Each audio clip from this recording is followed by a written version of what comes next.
going deeper than these masks of composure. So here's what happens. In community, we have no time to fake it, because you're not going to make it if you're going to fake. I know there was a phrase about fake it till you make it. That doesn't work. There was an ad, which was popular a couple of years ago, about a guy who rocks up to a bar and says he wants his martini, shaken, not stirred, with ice on the side, with no ice, but with the rocks. I'm like, Baba Wenzan, you're like, what are you doing? Like, if you don't know, it's okay not to know. Actually, when you say you don't know, you create room to learn new stuff. And for anybody who judges you for not knowing, they are the poopers. Oh, sorry, bad word. Beep. But if we truly are about creating community, then we have to speak honestly with each other, right? But also, here's what else this means. It means that when you don't understand my creative idea, don't dismiss it because it sounds foreign. Lean into it. Ask me to explain what I mean, because humor is cultural. So just because you don't get it doesn't mean it's not funny. So the next time you look at something that looks, that's kind of odd, don't label it as uncreative. Lean into it and challenge yourself to understand other people's lived experiences. This part about significant commitment means you and I, if we're on a boat, the person you're worried about is me, and the person I'm worried about is you. That's what commitment is. Commitment isn't the person I'm worried about is me, and the person you must worry about is me. Because the two people are worried about one person. But here's what else this is. I often use the example of a bacon and egg breakfast. That the chicken is involved, but the pig is committed. So in your own work life, you have to decide whether you're the pig or you're the chicken. And if you're working with people who are chickens, it's going to be really hard to try and turn them into pigs. So figure out very quickly whether you are aligned in terms of energy, but also whether you're aligned in terms of just the depth of your commitment. Because commitment isn't the bits we do when it's convenient. Commitment is the bits we do when it is inconvenient, right? It's pushing the trolley back when no one's watching. It's driving around 9 times and missing the parking for disabled people because that's not the that's the right thing to do. Do you know what I mean? Letting an old lady cross the road, that kind of stuff, and yelling at the lady with the lipstick saying, "Your babies are not fastened into their seat." That's being part of a community. In terms of rejoicing together, it's important that we understand that when I give you praise, I'm not diminishing my own light. How many times have you withheld praise because your mother said, if I give you too much praise, you're going to get a big head? That's what my mother did. That's what, at least in Sesotho, that's what like you're going to have a big head. I didn't understand the relation between praise and big head, but I guess she meant I develop an ego. But here's what happens. Praise does for people what water does for plants. So give it. Give it.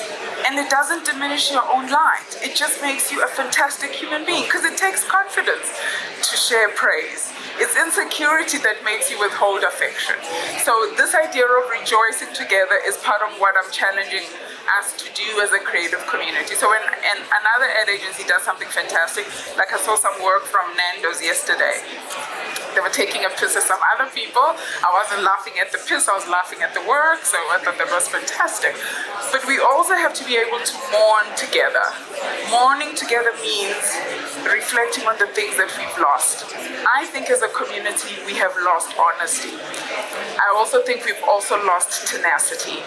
We have become incredibly addicted to quick wins because 1 million likes means I'm creative and I'm talented. Because that's what gets us to cheat, right?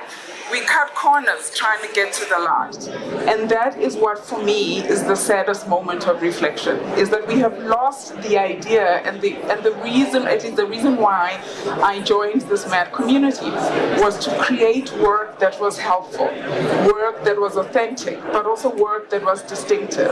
So when I see a body of work that reminds me of someone else, you've been lazy. Do you know what I mean? It's like seeing a Puma ad that reminds you of a Nike ad. You might as well have just said to the Puma client, spend more money in support of Nike. And that's what I think we also are being challenged to reflect on.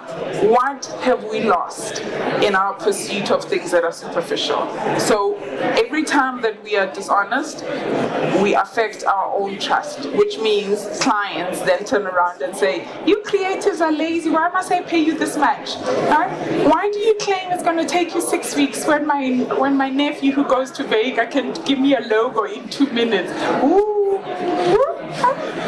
Why must I pay for social media when my daughter just put me on the Twitter rings? Like, how are we going to ask for our true value when we erode it on our own? So this idea of keeping each other honest means every time we set ourselves up for failure, we've got to be able to correct each other.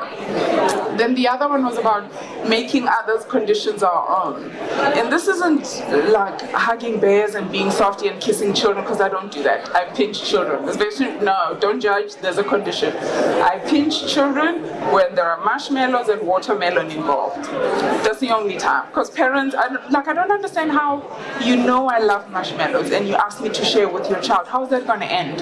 Not nicely for your child, I'm just telling you. No, it's not. I'm telling you now, it's not going to end nicely, so let's not go there, right? But this idea of making others condition our own means leaning into the things that we don't understand and developing a level of compassion that goes beyond our obsession with awards and walking up to the stage at the Luries or the yellow pens and those DNAD that Kabi likes a lot. The point of it is we've got to be able to create work with heart, because that's the sort of work that lasts. We've got to be able to create work that reflects on our own privilege, and we don't impose it, but we understand the ways in which the fact that I can wake up in a house that has running water is a privilege, it's a gift. I therefore can't assume that everyone must arrive smelling like me, because that may not be their reality. So this idea of making other people's condition our own means developing a compassion and looking in the mirror each time to reflect on our own biases, because I have my own. I really do. I am impatient with people that I think take their own time figuring out what needs to work.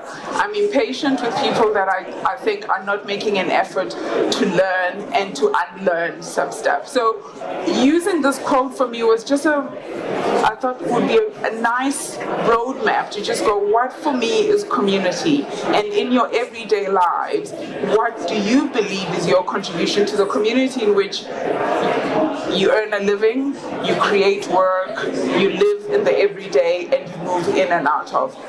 In summary, community is nothing without individuals, but individuals who aren't true or authentic to themselves, as a consequence, then can't create communities that are authentic. Right?